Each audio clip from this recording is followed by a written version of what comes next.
This is my true story. 10 years ago, my wife left for work on a Tuesday morning and never came home. The police searched for months but found nothing. After 7 years, she was declared legally dead. I spent a decade mourning her, visiting her empty grave every Sunday.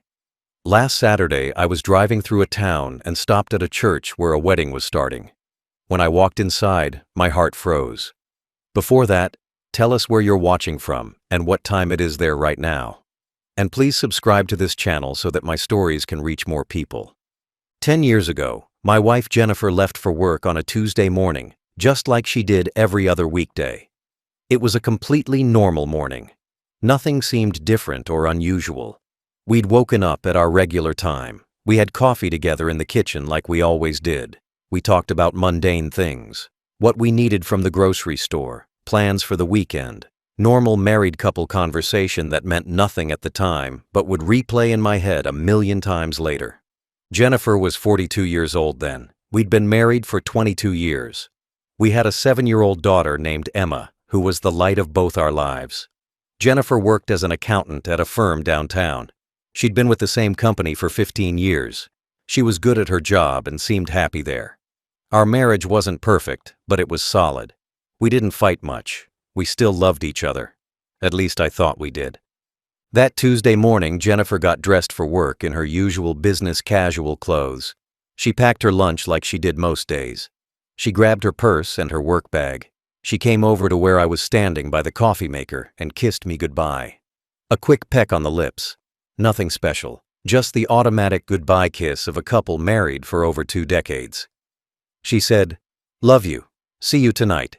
In that casual way people say it when they've said it thousands of times before. Then she walked out the door to her car. I watched her through the kitchen window backing out of the driveway. She waved at me as she drove away. I waved back. That was the last time I ever saw my wife.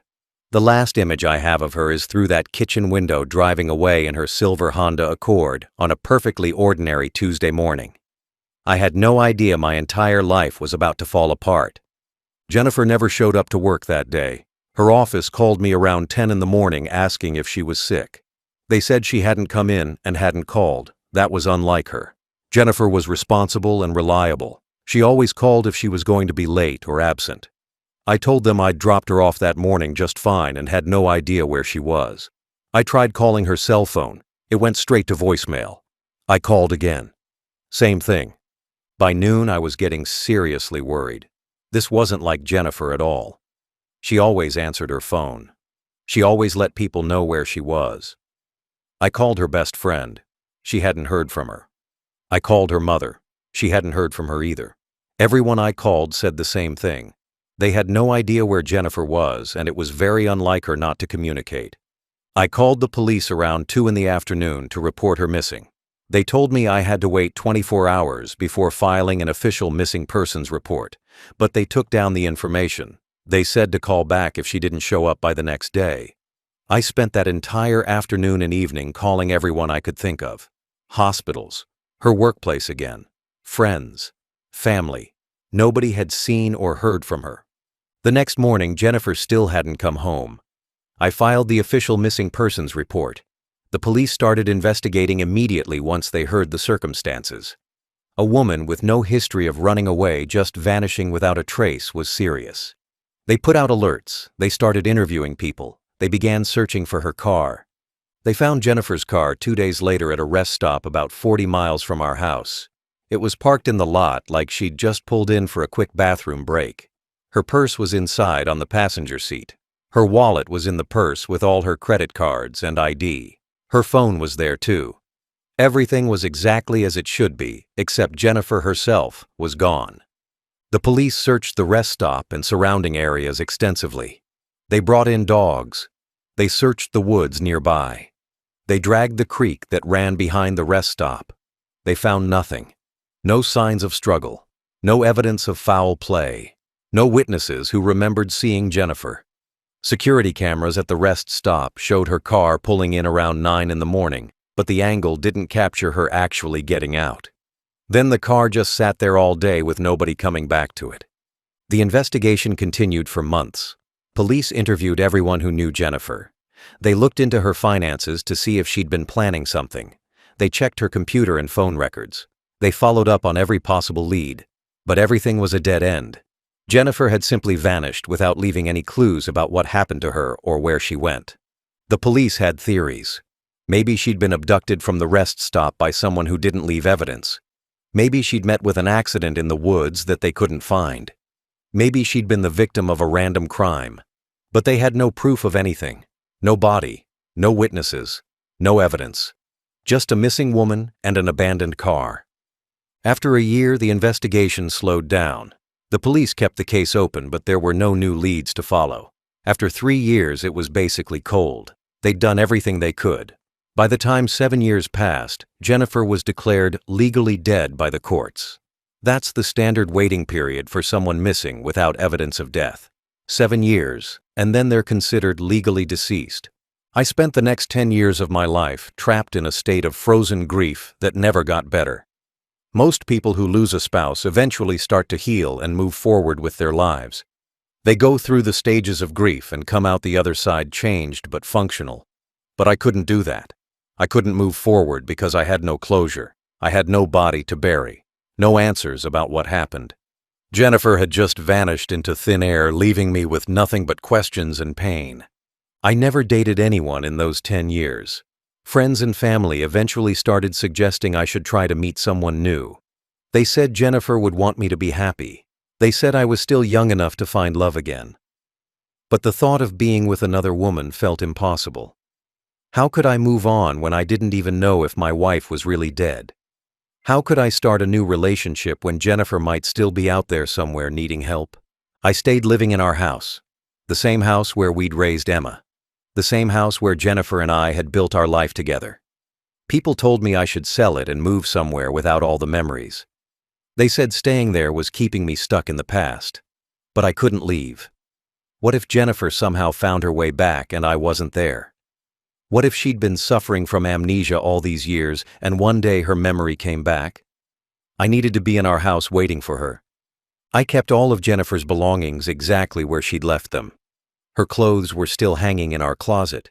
Her shoes were lined up on her side. Her jewelry was in the jewelry box on her dresser.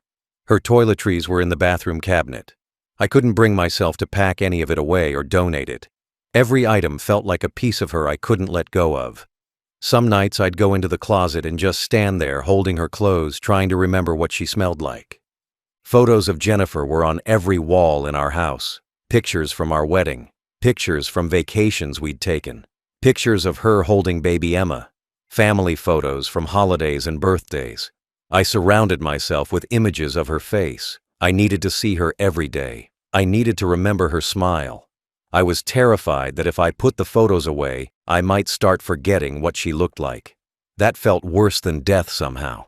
Every Sunday for 10 years, I visited the cemetery where we'd eventually put up a memorial stone for Jennifer. There was no body buried there, just a marker with her name and the dates. Born 1968. Disappeared 2015. Beloved wife and mother. I'd bring fresh flowers every week. I'd sit on the ground next to her empty grave and talk to her. I'd tell her about Emma's week at school. I'd tell her about my job. I'd tell her how much we missed her and needed her to come home. Other people at the cemetery would see me there every Sunday, and eventually, I became a regular fixture. Other mourners would nod at me in recognition. The groundskeepers knew me by name. I became the man who visited an empty grave every week for a woman whose body was never found. I'm sure they thought I was tragic or pathetic, but I didn't care. That Sunday ritual was the only thing that made me feel connected to Jennifer anymore. Our daughter Emma suffered terribly through all of this. She was only 7 when Jennifer disappeared. Young enough that her memories of her mother would fade over time. She'd ask me constantly where Mommy was and when she was coming home. I didn't know how to answer those questions. How do you explain to a child that their mother vanished and nobody knows if she's alive or dead? How do you help a kid process that kind of ambiguous loss? For years, Emma held on to hope that her mother would come back. She'd make drawings at school for Mommy. She'd save little things to show her when she returned. She'd ask me if maybe Mommy had amnesia like in the movies, and one day she'd remember who she was and come find us. I'd tell her maybe. I'd tell her we had to keep hoping. But inside, I was dying, knowing I was giving my daughter false hope to cling to because I couldn't face crushing her completely. As Emma got older, the questions changed. Why didn't Mommy come back? Did something bad happen to her? Is Mommy in heaven? Did someone hurt her? I didn't have answers to any of it. I'd hold Emma while she cried for a mother she barely remembered. I'd cry with her mourning the woman we'd both lost. We were stuck in this horrible limbo, not knowing if Jennifer was dead or alive, not able to grieve properly or move forward. The grief counselors I took Emma to said this kind of ambiguous loss is one of the hardest things for a child to process. When someone dies, you have a funeral and rituals and a clear understanding that they're gone. But when someone disappears, there's no closure, no way to make sense of it, just endless uncertainty and pain. Emma struggled with anxiety and depression throughout her childhood. She had trouble trusting people. She was afraid of abandonment. I watched my daughter's childhood being shaped by trauma, and there was nothing I could do to fix it. I blamed myself constantly. Maybe if I'd driven Jennifer to work that day, instead of letting her drive herself. Maybe if I'd noticed something was wrong with her that morning. Maybe if I'd been a better husband, she wouldn't have left. The police kept telling me there was no evidence Jennifer had left voluntarily. Everything pointed to something bad happening to her. But I couldn't shake the guilt that somehow I'd failed to protect her or failed to see warning signs. Last Saturday, I was driving through a small town about 2 hours away from where I lived. I'd gone there for a work conference that lasted 3 days. The conference had ended Friday afternoon, but I'd decided to stay one extra night in the hotel. I wasn't in any rush to get back home to my empty house. The drive back was only 2 hours, so I could leave Saturday morning and still be home by lunchtime. But Saturday morning came, and I found myself not wanting to leave yet. I checked out of the hotel around 10 in the morning and started driving slowly through the town. It was a nice place, small and quiet with old historic buildings and tree-lined streets. The kind of town where everyone probably knew everyone else. I'd never been there before the conference. I had no connection to this place or anyone in it. But something about it felt peaceful. I found myself just driving around, looking at the shops and houses with no particular destination in mind. Around 11 o'clock, I was driving down a street lined with old churches. There were at least 3 or 4 different churches within a few blocks of each other. Baptist, Methodist, Presbyterian. All beautiful old buildings with tall steeples and stained glass windows. This town clearly had a strong church community. I'm not particularly religious myself. Jennifer and I used to go to church occasionally when Emma was little, but we'd fallen out of the habit years before Jennifer disappeared. As I drove past one particularly beautiful old church, I noticed the front doors were wide open. There were people in fancy clothes walking up the steps. Cars were parked along the street. White ribbons and flowers decorated the entrance. It was obviously a wedding. I could hear organ music playing from inside. Something about the scene caught my attention. Maybe it was the music. Maybe it was the flowers. Maybe it was just the idea of people gathering to celebrate love and commitment. I made a split-second decision and pulled my car over to park on the street about half a block away. I got out and walked toward the church. I have no idea why I did this. It was completely unlike me to randomly crash a stranger's wedding. But something was pulling me toward that church. Maybe it reminded me of my own wedding to Jennifer 32 years ago. Maybe I just wanted to be around people celebrating something happy instead of being alone with my grief. I walked up the steps and through the open doors into the church. Nobody stopped me or asked who I was. People were still filing in and finding seats. I clearly wasn't the only guest arriving a bit late. The church was beautiful inside. High ceilings with exposed wooden beams, rows of wooden pews, stained glass windows letting in colored light, flowers everywhere, white roses and lilies decorating every available surface. It smelled amazing. I slipped into a pew in the very back row. I wanted to be as unobtrusive as possible since I obviously wasn't an invited guest. The back pew was mostly empty, except for an elderly couple sitting at the far end. I sat down and looked around, taking in the scene. The church was about half full, maybe 75 people scattered throughout the pews. Most people were dressed nicely in suits and dresses. I was wearing khakis and a button-down shirt, which was acceptable enough that I didn't stand out too badly. At the front of the church, the groom was standing at the altar with his best man. The groom looked to be in his late 40s or early 50s. He was wearing a dark gray suit and had silver hair. He looked nervous and excited. He kept checking his watch and looking toward the back of the church, waiting for his bride to appear. The best man was saying something to him quietly, probably telling him to relax. The officiant was standing behind them, preparing to begin the ceremony. The organ music changed to the traditional wedding march. Everyone in the church stood up and turned toward the back. I stood up too, not wanting to be the only person sitting. The ceremony was starting. The bride would be coming down the aisle any moment now. I felt like maybe I should leave. This was a private family moment, and I had no business being here as an uninvited stranger. But I was blocked in the pew by other people, and leaving now would be disruptive. So I stayed standing there with everyone else waiting to see the bride. My mind drifted to my own wedding to Jennifer. We'd gotten married in a church a lot like this one. Not quite as fancy, but similar. Old and traditional with wooden pews and stained glass. Jennifer had looked so beautiful that day. Her white dress, her veil, the way she'd smiled at me as she walked down the aisle. I'd been 28, and she'd been 26. We were so young and so sure we'd be together forever. We had no idea what life would bring. The bride appeared at the back of the church. She was standing in the doorway, backlit by the sunlight from outside. I couldn't see her face clearly yet. She was wearing a traditional white wedding dress with a veil that covered her face. She had someone walking beside her, who I assumed was her father or whoever was giving her away. The organ music swelled, and she began her slow walk down the aisle toward her waiting groom. I watched along with everyone else as the bride made her way down the aisle. She moved slowly and gracefully, taking measured steps in time with the music. As she got closer to where I was standing in the back pew, I could see her more clearly. She was probably in her early 50s based on her hands and the way she carried herself.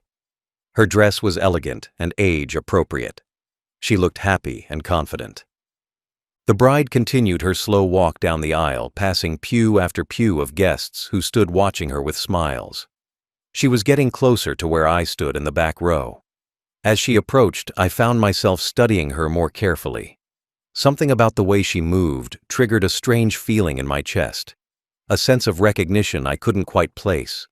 The way she held her bouquet, the way she tilted her head slightly, the way she walked with small measured steps.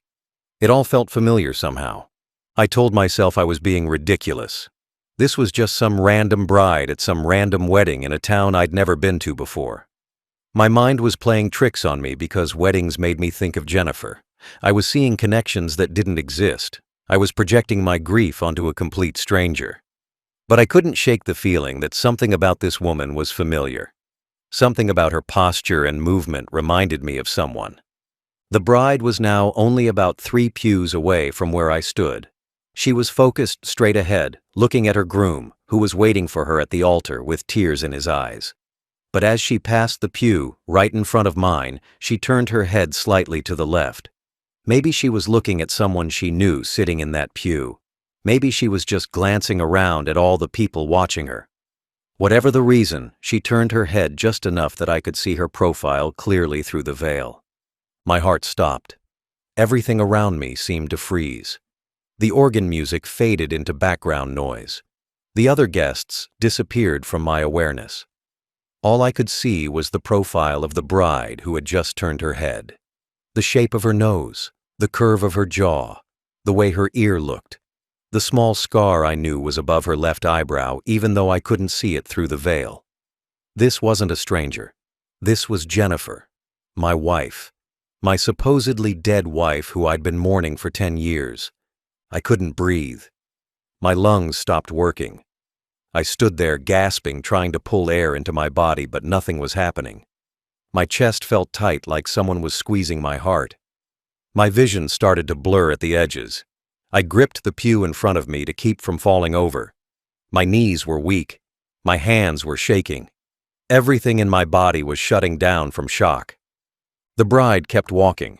She didn't see me standing there in the back pew. She didn't notice me having a complete breakdown just feet away from her. She was focused on her groom and her wedding and her new life. She had no idea her supposedly dead husband was watching her get remarried to someone else. She walked past me without a glance and continued toward the altar where her new husband waited. I wanted to scream. I wanted to run up the aisle and grab her and demand to know what was happening. I wanted to stop this wedding and make everyone see that this woman was supposed to be dead, that she'd been missing for 10 years, that she had a husband and daughter who'd been grieving her.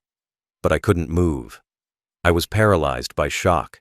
My body wouldn't respond to what my brain was telling it to do. The bride reached the altar, and the man giving her away handed her off to the groom. The groom took her hand, and they turned to face the officiant together. The organ music stopped. The guests all sat back down. I sat down too because my legs were about to give out. The ceremony was starting. The officiant began speaking about love and commitment and the sacred bond of marriage. I heard none of it. All I could do was stare at the back of the bride's head. I studied every detail, trying to convince myself I was wrong. Maybe this was just someone who looked remarkably like Jennifer. Maybe grief had broken my brain and I was seeing things that weren't there. Maybe this was all some kind of hallucination. But the more I looked, the more certain I became. The height was right. The build was right. The way she stood was right. Her hair was different. It was lighter and styled differently than Jennifer used to wear it. But hair changes. People change their hair all the time. I pulled out my phone with trembling hands. I held it low, trying to be discreet. I opened the camera and zoomed in as much as I could on the bride standing at the altar.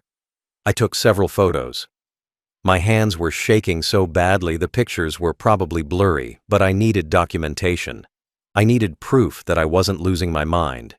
I took photo after photo, trying to capture her face from different angles as she moved during the ceremony. Then I opened my Photos app and scrolled back to pictures I had of Jennifer. I kept dozens of photos of her on my phone. Pictures from our life together. Pictures from happier times. Pictures I looked at when I missed her. I pulled up a photo of Jennifer from about a year before she disappeared. She was smiling at the camera. Her hair was darker then. Her face was a bit younger, but it was her. I held my phone up and looked back and forth between the old photo of Jennifer and the woman standing at the altar. I compared every feature. The nose was the same. The jawline was the same. The ears were identical. Jennifer had a very distinctive ear shape that had always been unusual. The bride at the altar had the exact same ears. That couldn't be a coincidence. Ears are like fingerprints. Everyone's are unique. Then I zoomed in on a photo I'd taken of the bride's face when she'd turned her head. I could see through the veil well enough to make out features. And there above her left eyebrow was the small scar. The scar Jennifer had gotten when she was a kid falling off her bike. She'd told me the story 100 times. Her brother had been teaching her to ride, and she'd crashed and hit her head on the pavement. The scar had faded over the years, but it was still visible if you knew to look for it. This wasn't someone who resembled Jennifer. This wasn't a coincidence. This wasn't grief making me see things. This was Jennifer, my wife. The woman I'd mourned for 10 years. The woman declared legally dead. The woman whose empty grave I visited every Sunday. She was alive. She was here. And she was marrying another man. I sat in that back pew completely frozen, unable to process what my eyes were showing me. My brain couldn't accept the reality of what I was seeing. Jennifer was supposed to be dead. The police had searched for her for months. They'd declared her legally deceased after 7 years. We'd had a memorial service. I'd been visiting her grave every Sunday for years. Dead people don't get remarried. Dead people don't walk down church aisles in wedding dresses. Yet there she was, standing at the altar, holding another man's hands. Part of me wondered if I was having some kind of mental breakdown. Maybe the grief had finally broken something in my brain. Maybe I was hallucinating. Maybe I'd snapped after 10 years of unresolved trauma, and my mind was creating false visions. I'd heard of people under extreme stress having episodes where they see things that aren't real. Maybe that's what was happening to me. Maybe I wanted so badly for Jennifer to be alive that my brain was manufacturing this entire scene. But everything felt too real to be a hallucination. I could hear the officiant's voice clearly as he led the couple through their vows.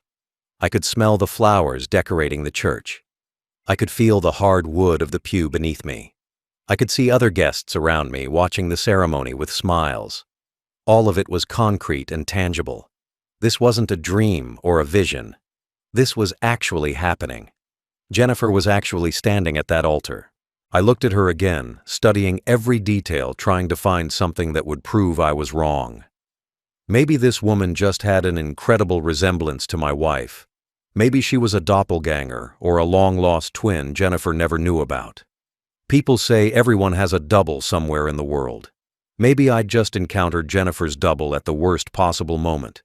But the more I looked, the more impossible that explanation became. Her hair was lighter now.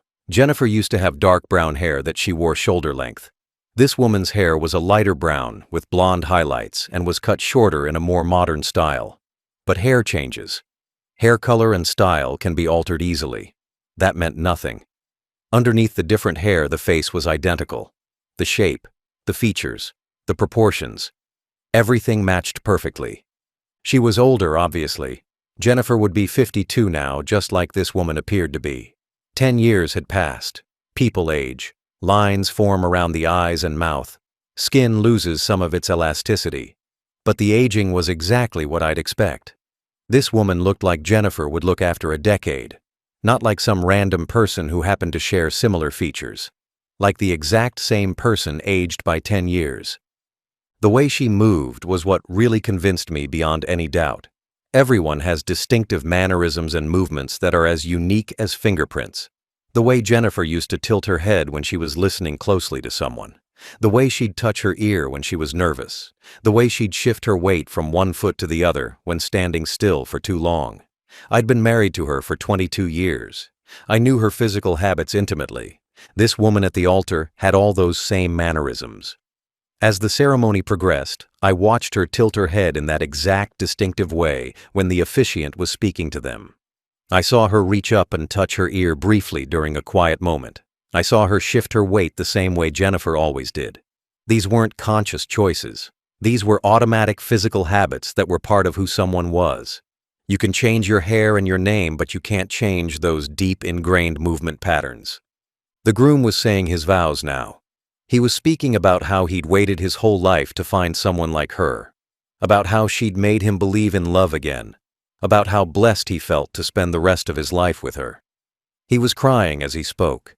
Tears of joy running down his face. He clearly loved this woman deeply and had no idea who she really was. No idea she had another husband and a daughter she'd abandoned. I wanted to stand up and stop this. I wanted to yell out like people do in movies when the officiant asks if anyone objects to the marriage. I wanted to tell everyone in this church that this woman was living a lie, that she was already married, that she'd faked her own death and was committing some kind of fraud by marrying this man under false pretenses. But I couldn't make myself move or speak. I was paralyzed by shock and disbelief. Jennifer began saying her vows. Her voice came clearly through the church. A voice I hadn't heard in 10 years. A voice I'd thought I'd never hear again except in my memories. The sound of it hit me like a physical blow. It was her voice, exactly as I remembered it. The same tone, the same cadence, the same slight accent from growing up in the Midwest. She was speaking about love and commitment and building a life together with this man. Words that should have been sacred but felt like knives in my chest. She promised to love him in sickness and in health. Until death do them part. The irony was crushing. She'd made those same promises to me 32 years ago.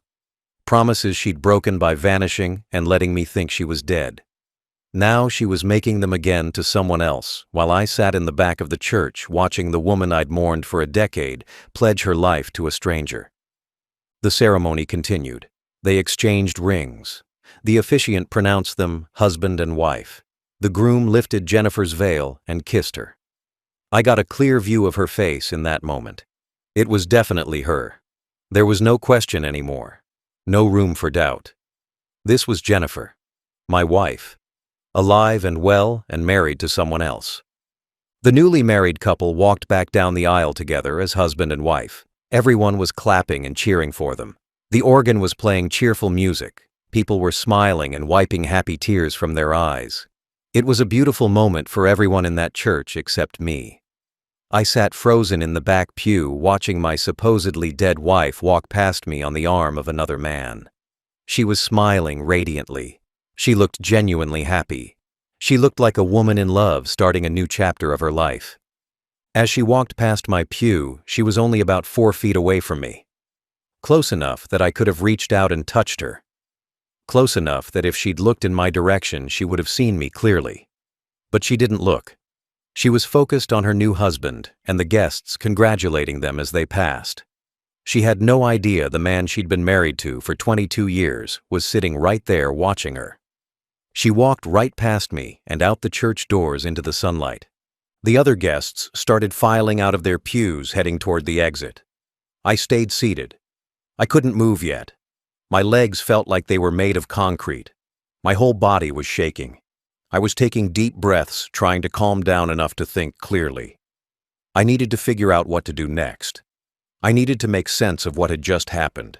I needed to confirm beyond any shadow of doubt that the woman I'd just seen was really Jennifer. I pulled out my phone again with trembling hands. I opened the photos I'd taken during the ceremony. They were slightly blurry because my hands had been shaking so badly, but they were clear enough to see faces and features. I had maybe a dozen photos of the bride from different angles. Some showed her profile. Some showed her face from the front when the groom had lifted her veil.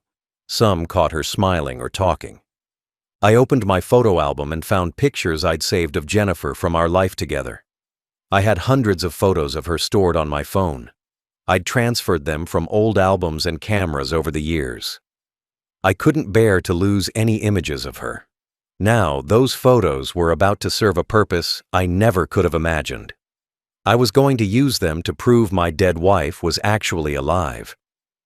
I pulled up a photo of Jennifer from about 15 years ago. We'd been on vacation at the beach. She was standing on the sand, smiling at the camera. The sun was behind her, lighting up her hair. It was a beautiful, candid shot I'd always loved. Her face was clear and unobstructed. I could see every feature.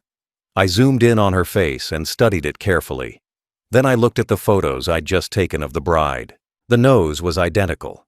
Jennifer had a slightly upturned nose that gave her face a youthful appearance. The bride had the exact same nose, same shape, same angle, same proportions. I zoomed in closer on both images, comparing them side by side. They matched perfectly. I moved on to other features, doing the same detailed comparison. The eyes were the same shape. Jennifer had almond-shaped eyes that tilted slightly upward at the outer corners. The bride had identical eye shape. The eyebrows were the same too. Jennifer had naturally arched eyebrows that she rarely bothered to shape or pluck. The bride had those same natural arches. The mouth was the same. Jennifer had full lips with a distinctive Cupid's bow on her upper lip. The bride had the exact same mouth. Then I focused on the ears. This was the detail that convinced me more than anything else. Jennifer had very distinctive ears. The shape was unusual. The lobes were attached rather than hanging free. The outer curve had a specific contour that was unique. I'd always thought her ears were interesting and had teased her about them lovingly over the years. Now those distinctive ears were proving invaluable for identification. I zoomed in on the wedding photos until I could see the bride's ear clearly. It was exactly the same as Jennifer's. The same attached lobe, the same outer curve, the same proportions. Ears don't change. You can change your hair and your makeup and your clothes. You can lose weight or gain weight. You can age. But your ear shape stays the same your entire life. The bride had Jennifer's ears. There was no mistaking it. Then I looked for the scar. Jennifer had a small scar above her left eyebrow from a childhood accident. She'd fallen off her bike when she was 8 years old and hit her head on the pavement. The impact had split the skin above her eyebrow, requiring several stitches. The scar had faded over the decades, but it was still visible if you knew where to look. It was maybe half an inch long and slightly lighter than the surrounding skin. I zoomed in on the clearest photo I had of the bride's face. I could see her left eyebrow clearly, and there it was, the scar. In the exact same location as Jennifer's scar, the exact same size and shape. It was faint, but definitely there. This wasn't a coincidence. This wasn't a random woman who happened to share some features with my wife. This was Jennifer. The scar was proof. I sat there staring at my phone, comparing photos for at least 10 minutes. The church had emptied out around me. Everyone had gone outside to congratulate the couple and head to the reception. I was alone in the empty sanctuary with just me and the photos on my phone. Photos that proved beyond any reasonable doubt that my wife, who'd been declared legally dead 10 years ago, was very much alive. My mind was racing, trying to understand how this was possible. Where had Jennifer been for 10 years? How had she survived? Why had she let us think she was dead? Why had her car been abandoned at that rest stop? Had she planned her disappearance? Had something happened to her and she'd gotten amnesia? Was there some explanation that made sense? Or had she deliberately faked her death and started a new life? The questions were overwhelming, but I couldn't answer any of them sitting in an empty church staring at photos. I needed to do something. I needed to take action. I needed answers. And I needed to report this to someone who could help me figure out what the hell was going on. I finally stood up from the pew and walked out of the church on unsteady legs. Outside, the reception line had formed. The bride and groom were standing on the church steps, greeting guests who were congratulating them and taking photos. I stayed far back where I wouldn't be noticed. I watched from a distance as Jennifer hugged people and smiled and laughed. She looked completely comfortable and happy. She looked like someone living a perfectly normal life without any dark secrets or abandoned families. I couldn't confront her right there, not in front of all these people at her wedding, not without understanding what was happening first. I needed help. I needed someone official to verify what I was seeing. I needed the police involved. This wasn't just a personal matter anymore. If Jennifer had faked her death, that was a crime. If she'd been using a false identity, that was fraud. This was serious and needed to be handled properly. I got in my car and drove straight to the local police station. I was operating on autopilot. My body was moving and driving, but my mind was elsewhere, trying to process the impossible thing I'd just witnessed. The police station was easy to find. Small towns usually have their police department right downtown. I pulled into the parking lot and sat there for a moment, trying to figure out how to explain this situation to officers who'd think I was insane. I walked into the station and approached the front desk. A young officer was sitting there doing paperwork. He looked up when I came in and asked how he could help me. I opened my mouth to speak, but nothing came out at first. "How do you even begin to explain that your dead wife just got married?" The officer waited patiently, looking at me with concern, probably thinking I was having some kind of medical emergency. Finally, I managed to speak. I told him I needed to file a report about a woman who was declared legally dead 10 years ago, but was actually alive. I said I'd just seen her at a wedding in town. The officer's expression changed from concerned to skeptical. He asked me to repeat what I'd said. I said it again, slower. My wife disappeared 10 years ago. She was declared dead after 7 years. I just saw her getting married at a church here. The officer asked me to have a seat and said he'd get a detective. I sat in the waiting area, feeling like I was in some kind of surreal dream. A few minutes later, an older detective came out and introduced himself. His name was Detective Morrison.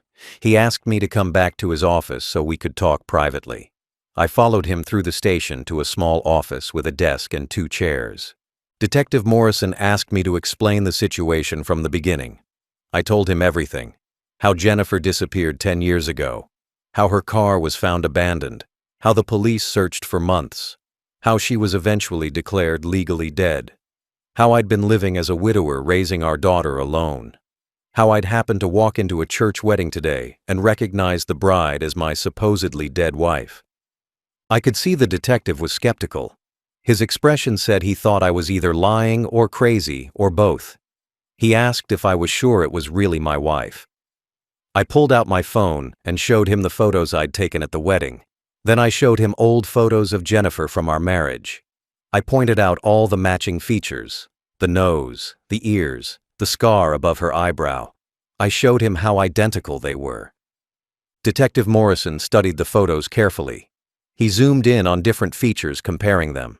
His expression changed as he looked. The skepticism faded. He could see what I was showing him. The resemblance was too strong to be coincidental.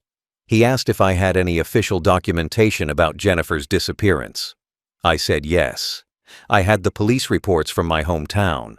I had the death certificate issued after 7 years. I could provide all of that. The detective said he wanted to run facial recognition on the photos to see if we could get a match.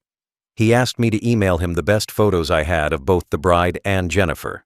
I did that right there from my phone. He said he'd need to make some calls and verify my story through official channels. He asked where I was staying. I gave him my cell number and said I'd get a hotel room in town. I wasn't leaving until this was resolved. I left the police station and checked into a nearby hotel. Then I waited. I couldn't eat. I couldn't sleep. I just sat in the hotel room staring at my phone, waiting for Detective Morrison to call. Hours passed. It was early evening when my phone finally rang. It was the detective. He said he needed me to come back to the station. He'd found something. I drove back to the police station immediately. Detective Morrison met me at the front and took me back to his office. His expression was serious. He said they'd run facial recognition on the photos comparing the bride to Jennifer's missing person file that was still in the national database. The results came back with a 98.7% match. That was conclusive. The bride at the wedding was Jennifer. The detective said they'd also been able to identify her using local records. The bride's name, according to the wedding license filed that morning, was Rebecca Morrison. She'd been living in this town for approximately 9 years under that name. She worked as a nurse at the local hospital. She had a completely fabricated identity and backstory: driver's license, social security number, employment history. All of it appeared legitimate but was actually fraudulent. Detective Morrison explained that what Jennifer had done was serious. She'd staged her own disappearance. She'd obtained false identity documents. She'd been living under a fake name for nearly a decade. She'd committed fraud by getting married under that false identity. She'd wasted massive police resources during the search for her. She'd filed false police reports by allowing the investigation to continue when she was alive. These were all crimes, serious felonies that could result in years in prison. He asked if I wanted to press charges. I didn't even have to think about it. Yes. Absolutely yes. Jennifer had destroyed our family. She'd let our daughter grow up thinking her mother was dead. She'd put me through 10 years of grief and trauma. She'd committed crimes. She needed to face consequences. The detective said they'd begin the process of arresting her and charging her appropriately. Over the next 24 hours, Detective Morrison and his team investigated Jennifer's life in this town. They interviewed her co-workers at the hospital. They spoke to her neighbors. They looked into her employment records and rental history. They pulled her bank statements and credit reports. Everything they found painted a picture of a woman who'd been living a completely normal, comfortable life for nearly a decade while her family thought she was dead. The details that emerged destroyed me more than finding out she was alive had. Jennifer had arrived in this town about 9 years ago. That was roughly a year after her disappearance. The police theorized she'd been hiding somewhere for that first year. Maybe with someone who helped her. Maybe moving around, staying in cheap motels, using cash. However she'd spent that year, she'd eventually settled here under the false identity of Rebecca Morrison. She'd rented an apartment. She'd gotten a job as a nurse at the local hospital using forged credentials and nursing licenses. The false identity she'd been using wasn't something she'd created herself. Detective Morrison explained that there are networks of criminals who sell complete false identities to people who want to disappear. These networks provide everything: social security numbers, birth certificates, driver's licenses, employment history, references. Everything needed to become a completely different person. Jennifer had purchased one of these identity packages. She'd paid someone probably thousands of dollars to become Rebecca Morrison. The real Rebecca Morrison had been a woman who died as an infant 40 years ago. Identity thieves often use the birth certificates of people who died young because those identities exist in government records but don't have an active trail. Jennifer had taken this dead infant's identity and built an entire adult life around it. She'd aged the identity appropriately, created a believable backstory, made herself into a completely different person on paper. She'd been working as a nurse at the hospital for 8 years. Her co-workers liked her. Her supervisors said she was reliable and good at her job. Patients praised her care. She'd built a solid professional reputation. She'd made friends. She'd participated in hospital events and fundraisers. She'd been living a perfectly normal middle-class life, going to work, paying her bills, getting her hair done, shopping at local stores, joining a book club, everything a regular person does. About 3 years ago, she'd started dating the man she'd just married. His name was David Chen. He was a divorced accountant who'd been single for years before meeting Jennifer, or Rebecca as he knew her. They'd met through mutual friends at a dinner party. They'd started dating. They'd fallen in love. David had proposed 6 months ago. He'd had no idea the woman he loved was living under a stolen identity with a whole other family that thought she was dead. Jennifer had told David a completely fabricated story about her past. She'd said her parents died when she was young. She'd said she'd been raised by an aunt. She'd said she'd never been married before. She'd said she had no children. She'd created an entire fictional history that David had believed without question. Why would he doubt her? People generally don't assume someone they love is living a complete lie. The truth about Jennifer's careful planning was what hurt the most. She hadn't disappeared because something terrible happened to her. She hadn't been abducted or had amnesia or suffered some accident. She'd planned this. She'd deliberately staged her disappearance. She'd abandoned her car at that rest stop on purpose to make it look suspicious. She'd left her purse and phone behind to make investigators think something bad had happened. She'd created a mystery designed to waste police resources and traumatize her family. While police had been searching rivers for her body, she'd been alive and well. While I'd been lying awake at night, sick with worry, she'd been sleeping peacefully somewhere. While our daughter had been crying for her mommy, she'd been building a new life without us. While I'd been visiting her empty grave every Sunday, she'd been working at a hospital dating men, going about her life like we never existed. Detective Morrison told me Jennifer had lived completely freely for 9 years. She hadn't been in hiding or looking over her shoulder. She'd been living openly under her false identity. She'd had a social life. She'd gone on vacations. She'd posted photos on social media under her fake name. She'd made no effort to stay hidden because she believed no one would ever find her in this small town 2 hours away from where we lived. She'd built friendships and relationships with people in this town. She'd celebrated birthdays and holidays with coworkers and friends. She'd been someone's girlfriend and then fiancée and now wife. She'd attended parties and weddings and events. She'd lived a full, rich life with new people who knew her as Rebecca. Meanwhile, the people who'd known her as Jennifer had been trapped in grief and trauma. And I thought about all the Sunday mornings I'd spent at her grave, all the times I'd talked to her headstone telling her about Emma's achievements, all the tears I'd cried mourning the woman I thought was dead. All of it had been happening while Jennifer was living 2 hours away, going to farmers' markets and having brunch with friends and planning her wedding to David. The cruelty of it was staggering. Emma had grown up without her mother. She'd struggled with anxiety and abandonment issues. She'd spent her entire childhood and teenage years traumatized by the loss. She'd never gotten to have her mother at school events or birthday parties or high school graduation.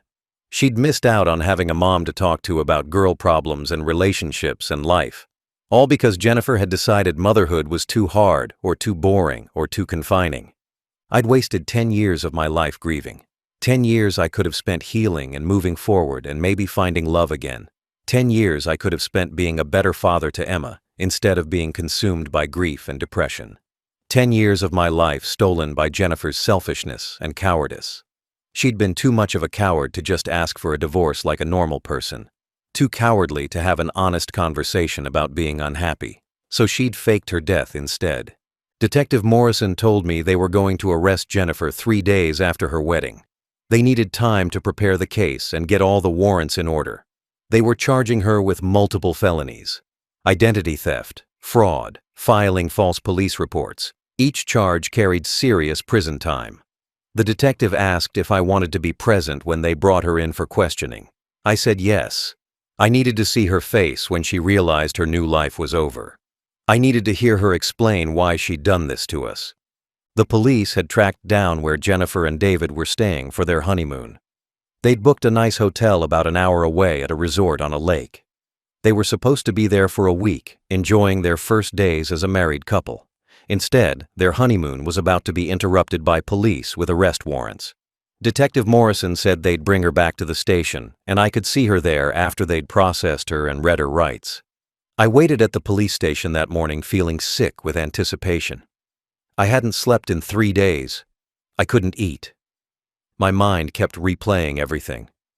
The wedding. Jennifer walking down the aisle. Her smiling at David. The 10 years of grief. Emma's tears. The empty grave I'd been visiting. All of it swirled in my head, making me feel like I was losing my mind. But I needed to do this. I needed to face her. Around noon, a police car pulled into the station parking lot. I watched through the window as officers got out, followed by Jennifer. She was handcuffed. She looked completely different from the happy bride I'd seen days earlier. Her face was pale. Her eyes were red from crying. Her hair was messy. She looked terrified and confused. The officers led her inside through the back entrance. I waited in Detective Morrison's office while they processed her. An hour later, Detective Morrison came to get me. He said Jennifer had been read her rights. She'd been fingerprinted and photographed. She was in an interview room now with her lawyer who'd arrived shortly after her. The detective said I could see her if I wanted, but I couldn't speak to her directly. I'd have to watch through the one-way glass. That was fine with me. I just needed to see her face. I needed to look her in the eyes even if she couldn't see me. I followed the detective down a hallway to the observation room. Through the one-way glass I could see Jennifer sitting at a table with a lawyer beside her. She looked small and broken. Nothing like the confident woman I'd seen getting married. She was staring at her handcuffed hands on the table. Her lawyer was talking to her quietly. She nodded occasionally, but mostly just stared down, looking like she wanted to disappear. Detective Morrison entered the interview room with another officer. They sat down across from Jennifer. The detective started the recording equipment and stated the date and time for the record. Then he began asking questions. He asked Jennifer to state her real name. She hesitated and then said quietly, "Jennifer Mitchell." That was her maiden name. She'd never taken my last name because she'd kept her own for professional reasons. The detective asked how long she'd been living under the false identity of Rebecca Morrison. Jennifer said about 9 years. He asked how she'd obtained that identity. She said she'd paid someone online. She didn't know who. It was all done anonymously through encrypted messages. She'd paid $10,000 in cash. They'd sent her documents in the mail. She'd become Rebecca Morrison. The detective asked why she'd disappeared. This was the question I'd been waiting for. The answer to the question that had tormented me for a decade. Why did she leave? What had driven her to fake her death and abandon her family? I leaned forward, watching her face through the glass. Jennifer was silent for a long moment. Her lawyer whispered something to her. Then she started talking. She said she'd felt trapped. She said she'd been unhappy for years, but didn't know how to leave. She said she loved Emma, but felt suffocated by motherhood. She said being a wife and mother wasn't what she wanted anymore. She said she'd wake up every day feeling like she was living someone else's life. She said she'd thought about divorce, but was afraid of the judgment and the mess of splitting custody and finances. So she'd chosen the coward's way out. She'd planned it for months. She'd saved cash from her paychecks. She'd contacted people online who could help her disappear. She'd researched how to get false documents. She'd picked the rest stop specifically because she knew there weren't many security cameras. She'd abandoned her car and walked to a gas station down the road. Someone she'd paid had been waiting there to pick her up. They'd driven her 3 states away where she'd hidden for a year while her documents were prepared. Detective Morrison asked if she knew the impact her disappearance had on her family. Jennifer started crying. She said she knew. She said she'd thought about us sometimes. She said she'd felt guilty, but she'd convinced herself we'd be better off without her. She'd told herself Emma would adjust. She'd told herself I'd move on and find someone better.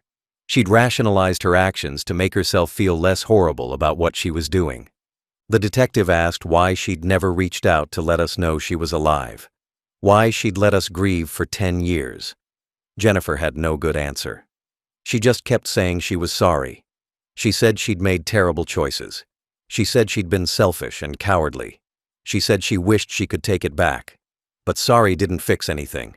Sorry didn't give Emma back her childhood. Sorry didn't give me back 10 years of my life. Detective Morrison asked if she wanted to see me. Jennifer looked up suddenly. She asked if I was there. The detective said yes, I was watching through the glass. Jennifer turned toward the one-way mirror, even though she couldn't see me. Her face crumpled. She started sobbing. She said my name. She said she was so sorry. She said she never meant to hurt anyone. But her words meant nothing. They were empty. Just noise coming from someone I didn't recognize anymore. Jennifer is now facing multiple felony charges that could send her to prison for many years. The prosecutor handling her case told me she's being charged with identity theft, which carries up to 15 years. Fraud for using false documents, which carries up to 10 years. Filing false police reports, which carries up to 5 years. Each charge is serious on its own. Combined, they could mean decades behind bars. Her lawyer is trying to negotiate a plea deal, but the prosecutor isn't sympathetic. Jennifer wasted massive police resources. She traumatized her family. She committed crimes for nearly a decade. There's no easy way out for her. David filed for annulment the day after Jennifer's arrest. An annulment is different from divorce. It means the marriage never legally existed. David's grounds were fraud. Jennifer had married him under a false identity while hiding the fact that she was already married to me. She'd lied about her entire past. She'd deceived him about who she was. The judge granted the annulment immediately. David wanted nothing to do with the woman he'd thought he'd married. I actually felt sorry for David. He was a victim in this too. He'd fallen in love with someone who didn't really exist. Rebecca Morrison wasn't a real person. She was a character Jennifer had created. David had married a lie. He'd invested years of his life building a relationship with someone who'd been deceiving him the entire time. His wedding day had turned into the worst day of his life. His honeymoon had been interrupted by police. His new wife had been arrested for crimes he'd known nothing about. David contacted me through Detective Morrison. He wanted to apologize even though none of this was his fault. He said he had no idea Jennifer was married or had a child. He said she'd told him her parents were dead and she had no family. He said if he'd known the truth, he never would have dated her. I told him I believed him. I didn't blame him. He was just another person Jennifer had used and discarded when it served her purposes. My daughter Emma is 17 now. She's a junior in high school. When I told her that her mother was alive, she didn't react the way I expected. I thought she'd be happy or relieved. I thought after 10 years of grieving, she'd be grateful to know her mother wasn't dead. But instead, Emma just got angry. She said she didn't want to see Jennifer. She said the woman who abandoned her and let her think she was dead for 10 years wasn't her mother anymore. Emma refuses all contact with Jennifer. Jennifer has tried writing letters from jail. Emma tears them up without reading them. Jennifer's lawyer contacted me asking if Emma would visit. Emma said absolutely not. She said Jennifer made her choice 10 years ago when she decided being a mother was too hard. She said Jennifer chose freedom over her own daughter. Emma said she'd spent her entire childhood crying for a mother who was alive and well living 2 hours away. She'd been abandoned by choice, not by death. She couldn't forgive that. I understand Emma's anger completely. She's right to be furious. She's right to refuse contact. Jennifer doesn't deserve Emma's forgiveness or her presence. Emma has been through enough trauma because of Jennifer's selfishness. She doesn't owe Jennifer anything, not her time, not her attention, not her forgiveness. Emma is focusing on finishing high school and planning for college. She's moving forward with her life without the mother who chose to leave her. I'm 52 years old now. I should be in the prime of my life. But instead, I'm picking up pieces of a life that was shattered 10 years ago by lies. I've wasted a decade grieving a woman who wasn't dead. A decade of my life stolen. A decade I could have spent healing and growing and maybe finding love again. Instead, I stayed frozen in grief, visiting an empty grave every Sunday morning. Keeping Jennifer's clothes in the closet, looking at her photos, telling myself I was honoring her memory, when really I was just trapped in a nightmare of her creation. The police investigation revealed that Jennifer had been living freely all this time. She'd been working, dating, making friends, celebrating holidays, going to parties, getting married, living a completely normal, happy life. Meanwhile, I'd been barely surviving, barely functioning, consumed by grief and guilt and questions that had no answers. She'd been at a church marrying David while I'd been visiting her grave. The cruelty of that image will haunt me forever. People ask me how I'm doing. They ask if I'm relieved she's alive. The answer is complicated. Yes, part of me is relieved she wasn't murdered. Part of me is glad she didn't suffer some terrible fate. But mostly, I'm angry. I'm furious. I'm devastated. Because Jennifer wasn't killed. She wasn't kidnapped. She didn't have amnesia. She didn't have any excuse. She just decided one day that being a wife and mother was too hard. She decided we weren't worth the effort of an honest conversation or a divorce. She decided to fake her death and destroy our lives rather than face the discomfort of leaving honestly. Jennifer threw away her family like we were garbage. She discarded Emma like our daughter was disposable. She let us mourn and grieve and suffer for a decade while she built a new life with a new identity and new people who didn't know she was a fraud. My wife wasn't dead. She was just too much of a coward to say goodbye.